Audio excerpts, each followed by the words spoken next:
सुप्रभात। आप सभी बच्चे कैसे हैं? कल मैं आपको पाठ 5 जो है भारत माता, इस पाठ का हम आपको शब्दार्थ लिखवाए थे। आज हम इस पाठ के जो लेखक हैं सुमित्रानंद पंत, इनके बारे में हम लोग जानेंगे।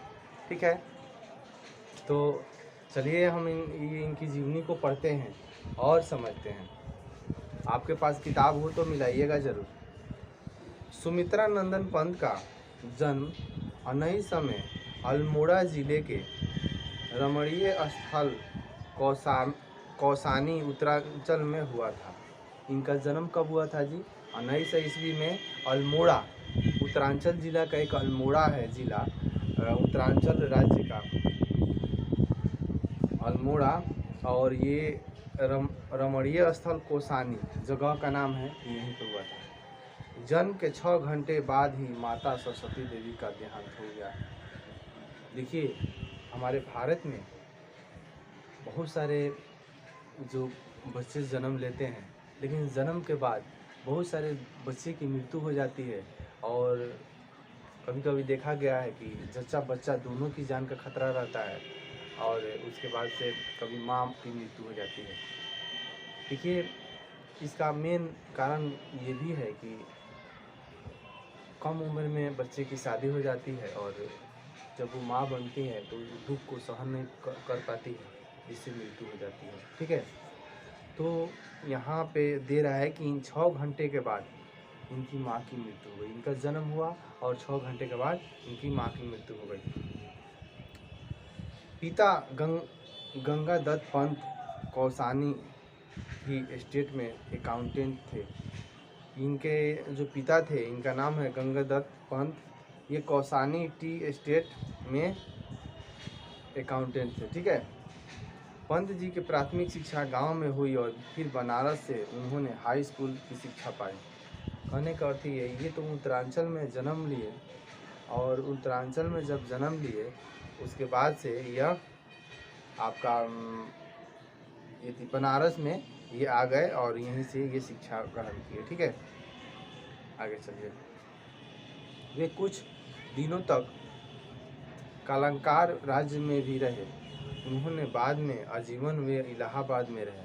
देखिए, इनकी जीवन बहुत भ्रमण किए, और ये कह रहे हैं कि पहले ये बनारस से हाई स्कूल की शिक्षा प्राप्त की, उसके बाद से ये इलाहाबाद रहे। ठीक है, 29 दिसंबर 1977 ईस्वी में इनका देहांत हो गया। ठीक है, इनका देहांत जो मृत्यु हो गई 29 दिसंबर 1977 ईस्वी में। ठीक है, देखिए, यहाँ इनके जीवन से संबंधित जब हम पढ़ते थे तो इनका 7वां क्लास में हमको याद है, इनकी जीवनी को हम पढ़े हुए थे, और इनकी जीवनी से संबंधित बहुत सारे बातें हमें सीखने को मिलता है। ठीक है, क्योंकि इनकी माता जो थी सरस्वती देवी, ये हमेशा कहा करती थी कि हमारे बच्चे को, अपने जो पति थे उसमें हम पढ़े थे नोट्स में, कि हमारे बच्चे को ऐसा शिक्षा दीजिएगा जिससे हमारा समाज, हमारे इस देश का भलाई हो। ठीक है, और जब इनकी देखिए मृत्यु हुई, मृत्यु के बाद इन्होंने आज जो लिखा उसको हम आज पढ़ते हैं। सुनिए, देखिए, ये प्रकृति के कवि हैं। आपको हम बता दें, सुमित्रानंद पंत जो है ये प्रकृति के कवि हैं। प्रकृति कवि कैसे? देखिए, ये हमेशा प्रकृति में जो वातावरण में हो रहा है बदलाव, उसके बारे में ज़्यादा अपने कविताओं में लिखे हैं। ठीक है, बहुत सारे कवि अलग अलग होते हैं। जैसे रस खान को पढ़ रहे थे तो उसमें क्या थी, उसमें राधा और प्रेम के बारे में दिया गया था। उसके बाद से आप बहुत सारे ऐसे कहानी पढ़िएगा, उसमें प्रेम वियोग के बारे में देता है। बहुत सारी कहानी है खेत खलिहान के बारे में देता है। बहुत सारे कहानी ऐसे हैं जो हमारे देश की आज़ादी के लिए होता है। तो ये जो सुमित्रानंद पंत है, मतलब ये प्रकृति के कवि हैं। ठीक है, चलिए आगे चलते हैं। पंत जी का आरंभिक काव्य प्राकृतिक प्रेम और शिशु सुलभ जिज्ञासा से लेकर प्रकट हुआ था। देखिए, अभी आपको बताएं, यहाँ आ गया। पंत जी का आरंभिक काव्य जो था प्राकृतिक प्रेम, जो प्राकृतिक प्रेम है, प्रकृति मतलब भगवान का दिया हुआ जो भी इस संसार में है उससे प्रेम, और शिशु सुलभ, ठीक है, शिशु सुलभ की जिज्ञासा से, ठीक है, छोटे बच्चे की जो जिज्ञासा है, ठीक है ना, उसी से है। उनकी आरंभिक रचनाएं प्राकृतिक और सौंदर्य के प्रेमी कवि की संवेदनाशील अभिव्यक्तियों से परिपूर्ण है। इनकी जो आरंभिक रचनाएं थी, ये प्राकृतिक सौंदर्य, प्राकृतिक जो भगवान के दिया हुआ यहाँ जो सुंदरता है, देखने योग्य चीज़ है, वहाँ पर ये है। जैसे कश्मीर में जो भी घाटी है, वहाँ बड़े अजीबो गरीब, मतलब बहुत ऐसे जंगल मिल जाएंगे जो देखने से बहुत सारे अंदर मन में खुशी होती है, ठीक है, वही ये कह रहे हैं।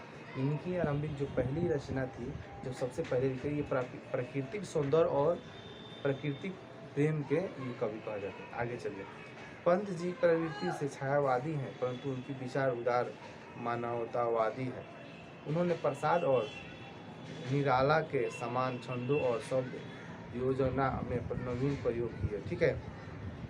यहाँ आपका क्या बोलते हैं, प्रसाद और निराला, सूर्यकांत त्रिपाठी निराला आप लोग नाम सुनी है, और ये प्रसाद करके कौन कवि है, शिव, अभी दिमाग को नहीं आ रहा है। इनकी कह रहे हैं, इनके समान छंदों और सब नियोजन के नवीन प्रयोग किया, मतलब ये लोग जिस आधार पर कवि थे, उसी आधार पर ये नए नए चीज़ शब्द का ये इसमें मिलान किए और सम्मान किए। चलिए आगे, पंत जी की प्रतिभा कलात्मक सूझ से संपन्न है, अतः उनकी रचनाओं में विलक्षण मृदुता और सौष्ठव मिलता है।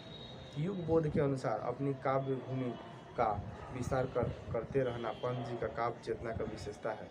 वे आरंभ में प्राकृतिक सौंदर्य से अभिभूत हुए और फिर मानव सौंदर्य से। कहने का अर्थ ही, जब आरंभ हुआ तो ये प्रकृति के बारे में वर्णन किया, उसके बाद से मानव के जो सौंदर्य है, मानव के जो क्रियाकलाप है, मानव के द्वारा किया गया जो काम है, उनके बारे में ये वर्णन किया, ठीक है। मानव सौंदर्य ने उन्होंने समाजवाद की ओर आकृष्ट किया। समाजवाद से ही वे अरविंद दर्शन की ओर प्रवृत्ति किए। वे मानवतावादी कवि थे जो मानव इतिहास के नित्य विकास में विश्वास करते थे। वे अतिवादी एवं संकीर्णता के घोर विरोध रहे। उनकी अंतिम काव्य लोकायतन है, जो उनके परिपक्व चिंतन में समेट देता है। उनका प्रमुख काव्य कृतियाँ हैं उच्छ्वास, पल्लव, वीणा, ग्रंथि, गुंजन, युगाति, युगवाणी, ग्राम्या, स्वर्णधूलि, स्वर्णकिरण, युगपथ, सितंबर आदि। पंत जी ने नाटक, आलोचना, कहानी, उपन्यास आदि भी लिखा, ठीक है। ये देखिए, पंत जी जो है जी हैं, ये इन्होंने काव्य रचनाएं की नहीं की, बल्कि ये नाटक भी लिखे और कहानी और उपन्यास भी लिखे, ठीक है। सितंबर पर उन्होंने भारतीय ज्ञानपीठ भी मिला था। जब सितंबरा की रचना किए थे, तो इनको भारतीय ज्ञानपीठ पुरस्कार से सम्मानित किया गया था, ठीक है। और आगे ये कह रहे हैं कि प्राकृतिक सौंदर्य की कविता के लिए विख्यात कवि की रचनाओं में यह कविता हिंदी के यथार्थवादी कविता के एक नए उमंग से गिरा है। ये कह रहे हैं कि यह जो कविता है, जो हम लोग पढ़ेंगे, जो इसमें बता रहे हैं कि भारत के जो प्राकृतिक सौंदर्य इस भारत में दिया गया है, इसके बारे में इसमें वर्णन किया गया है, ठीक है। और भारत में आप लोग देखिएगा, भारत में ऐसे बहुत सारे राज्य हैं, चाहे केंद्र शासित प्रदेश हैं, जहाँ अनेक दृश्य देखने को मिलता है, ठीक है। और जहाँ विदेश से और देश के हर कोने से लोग जाते हैं। जैसे कश्मीर में लद्दाख है, वहाँ बर्फीला है। वैसे कश्मीर में आपका श्रीनगर है, वहाँ बर्फीला है, और बहुत सारे ऐसे बागवान मिल जाएंगे सब फल के, ठीक है।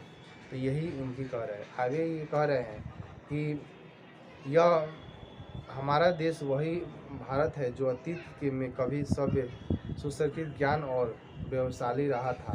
कभी यहाँ इस भारत का यथागत चित्र प्रस्तुत करता है।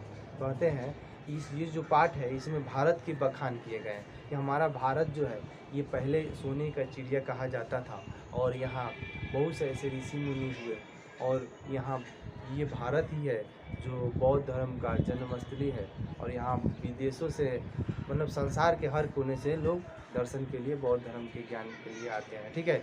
और ये भारत की बहुत सारा ये क्या बोलते हैं, हमें गौरवान्वित करता है। मतलब हमको ऐसे पढ़कर अंदर ऐसे गर्व महसूस होता है कि हम अपने भारत देश में रहते हैं, ठीक है।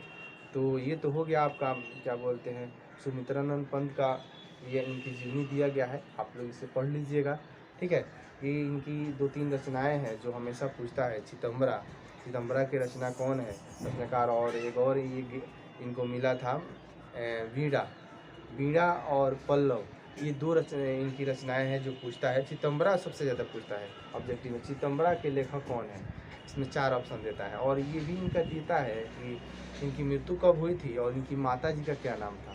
माता जी से हमेशा, क्योंकि ये इन्होंने, इनके पिता जो जीते थे, माता जी के कहने पर ही इनको अपने क्या बोलते हैं रास्ते से, इनको बनना कुछ और था, लेकिन ये लेखक की दुनिया में इनके पिताजी का ही योगदान है और माँ के क्या है। और चलिए आगे, भारत माता ये जो पाठ है, इसमें भारत के बारे में दिया गया है और भारत से सुंदरता क्या है, कौन कौन सी इसमें खामियां हैं, कैसे ये भारत सोने का चिड़िया से आज हमारा जिसको सोने का चिड़िया कहा जाता था, लेकिन आज ऐसा नहीं होता है, और इसमें जिसमें अशांति है, इसके बारे में दिया गया है। चलिए इसको हम कल पढ़ेंगे और आपको इसका हिंदी रूपांतर हम बताएंगे। तो आज के लिए बस इतना ही, कल भी